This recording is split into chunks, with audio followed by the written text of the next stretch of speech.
ఎంక్వైరీలు వేసేసి ఈ పెద్ద కంపెనీలకి పేమెంట్లు ఆపేసేసామో వాళ్ళు ఏం చేస్తున్నారంటే ఇండివిజువల్స్ చిన్న చిన్న ఏజెన్సీల పేర్లు మార్చేసి కొన్ని ఇళ్ళు 100 ఇళ్ళు 50 ఇళ్ళు మార్చేసి కొత్తోళ్ళ పేర్లు పెట్టి డబ్బులు డ్రా చేయడం మొదలుపెట్టారు. వీళ్ళకేంటంటే డిపార్ట్మెంట్కి మేము జేఎన్ఆర్కి ఇవ్వలేదు, రాక్ కాంక్రీట్కి ఇవ్వలేదు, వేరే వాళ్ళకి ఇచ్చాం. బట్ సేమ్ హౌసింగ్ ఆల్రెడీ వీళ్ళు చేస్తున్న ఇళ్ళు పేమెంట్లు వేరే వాళ్ళ పేరుతో. అయ్యా హౌసింగ్ డిపార్ట్మెంట్ ప్రక్షాళన చేయాలా.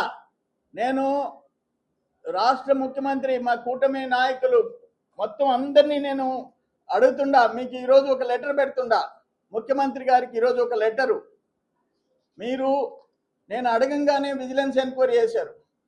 విజిలెన్స్ ఒక్క నెల్లూరు జిల్లాలో 100 కోట్లు అవినీతి జరిగిపోయింది, క్వాలిటీ మీద కానీ మేము చేసామంటే మరో 100 కోట్లు ఉందన్నది. అంటే 200 కోట్లు. 26 జిల్లాలు, జిల్లాకి 200 కోట్లు అంటే చెప్పండి, 5,200 కోట్లు అప్రాక్సిమేట్గా. ఒక్క నెల్లూరు జిల్లాలో విజిలెన్స్ ఎంక్వైరీ చేస్తే 100 కోట్లు చెల్లింది, క్వాలిటీ మీద చేస్తే మరో 100 వస్తుందని విజిలెన్స్ టీం వచ్చి నాకు చెప్పింది. నేనే ఎంక్వైరీ చేయించాను కాబట్టి 200 కోట్లు నెల్లూరు జిల్లాలో ఉందని చెప్పింది. దానికి 26 జిల్లాలో అయితే 5,200 కోట్లు అవుద్ది. 5,200 కోట్లు. పేదోళ్ళయ్యా, వాళ్ళు కూలి చేసుకునే వాళ్ళయ్యా, గిరిజనులు ఇళ్ళు కట్టుకోలేరు. వీళ్ళు శాశ్వతంగా ఇళ్ళు పనికిరాని ఇళ్లలో వాళ్ళు ఉండాలన్నా, ప్రాణాలు అరచేతిలో పెట్టుకొని బతకాలన్నా, వీళ్ళు 1000 కోట్లు దోచుకోవాలన్నా. నాకు ఆప్షన్ టీలో ఇచ్చిన వాల్యూ 6,250 కోట్లు. ఆప్షన్ 3లో మీరు టేకప్ చేసిన వర్క్స్ 2,200 కోట్లు ఒక 2 కంపెనీలకి. దాంట్లో మళ్ళీ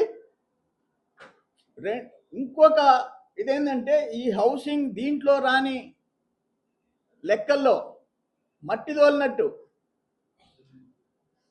ప్లస్ 15 లక్షలు ఎకరా అక్వైర్ చేస్తే 30 లక్షలకి చేసినట్టు. ఆ 15 లక్షలు మంత్రులు ఎమ్మెల్యేలు పంచుకోవటం. నిన్న అక్కడికి పోయినాం,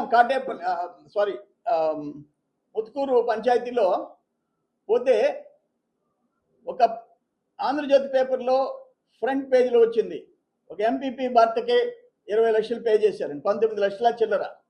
నేను పోయినాను అక్కడికి. అయ్యా ఈ సైట్లో నీళ్ళంతా ఉండే గడ్డి బట్టి ఉంది, మట్టి తోలేరు అంటే మట్టి తోలేదే, ఇక్కడి నుంచి మట్టి తోలేరు, ఈ సైట్లో నుంచి మట్టి తోలేరు, మాకు ఇళ్ళు అని చెప్పారు, ఇక్కడికి మట్టి తోలలేదు అని చెప్పి మూకుమ్మడిగా ముక్త కంఠంతో ఒకటే ఆన్సర్ చెప్పారు. నిజంగా తోలుంటే ఒకటి కాకపోతే ఒకటి ఏదో 10 ట్రిప్పులు తోలేరు అంటారు. ఒక్క ట్రిప్పు తోలలేదా, ఇక్కడ మట్టి ఎత్తేసారని చెప్పారు. 25 లక్షలు. ఏం చేస్తున్నారు డిపార్ట్మెంట్? కోర్టులో వాళ్ళు వేస్తే ఎత్తుకోపోయి లొకేషన్ GPS మ్యాప్స్ తీసుకుపోయి చూపించి మట్టి తోలలేదు, ఫ్రాడ్ జరిగిందని చెప్పి కోర్టులో వేసుకోవాల్సిన అవసరం లేదు కదా. ఆయన కంటెంప్ట్ అని తెచ్చి 25% పట్టుకొని 75% పే చేసేసారు. ఏం జరుగుతుంది? అందుకే సాక్షాత్తు ముఖ్యమంత్రి గారికి లెటర్ రాశా.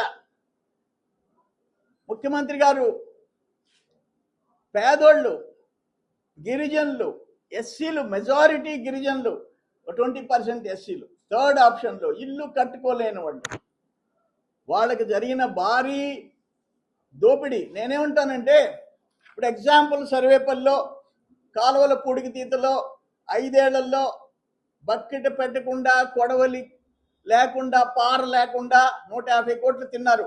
కర్మ అనుకుంటాం, ఇప్పుడు మళ్ళీ మేము తవ్వించుకుంటున్నాం. కానీ ఒకసారి పేదోడి ఇల్లు, పనికిరాని ఇల్లు కడితే ఇర్రిపేరబుల్. దాన్ని మనం ఏం చేయలేం.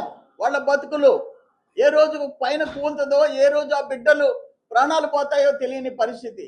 అందుకని నేను ఇంత సీరియస్గా తీసుకున్నా. గవర్నమెంట్ వచ్చిన 2 నెలలకి ముఖ్యమంత్రి గారి దగ్గర పోయేసేసి విజిలెన్స్ ఎంక్వైరీ చేయించిన. కానీ ఆ విజిలెన్స్ ఎంక్వైరీ రిపోర్ట్ ప్రకారమైనా ఎందుకు క్రిమినల్ కేసులు పెట్టలేదు, కాంట్రాక్టర్లను ఎందుకు బుక్ చేయలేదు, ఎందుకు రికవరీ చేయలేదు, అది నా బాధ. దేనికి నేను సీఎం గారి చేత విజిలెన్స్ ఎంక్వైరీ చేయించింది? What is the use? ఉపయోగమైంది లేదా? ఇల్లు పగలు కొట్టించి కట్టించండి, కాంట్రాక్టర్ మేడ మీద కత్తి పెట్టి కొట్టించి కట్టించండి. ఒరిగొండి ఇల్లు పనికిరావు, గిరిజన బిడ్డలు నేను పోయినా ఆ ఇల్లు పగలు కొట్టించి మళ్ళీ కట్టించండి. అందుకని ఇది ఒక భారీ కుంభకోణం. దయచేసి ఈ 2225 కోట్లు ఒక ఐటమ్. 2, మట్టి తోలింది ఒక ఐటమ్. 3, ఆ కాలనీలకు అక్వైర్ చేసిన ల్యాండ్లో 2 3 చూపించి భారీ కుంభకోణం చేసింది 3. మొత్తం ఎన్ని వేల కోట్లు అది తేలాల్సిన అవసరం ఉంది. ఫస్ట్ పేజ్ తేలాల్సిన అవసరం ఉంది అని చెప్పేసి నేను ముఖ్యమంత్రి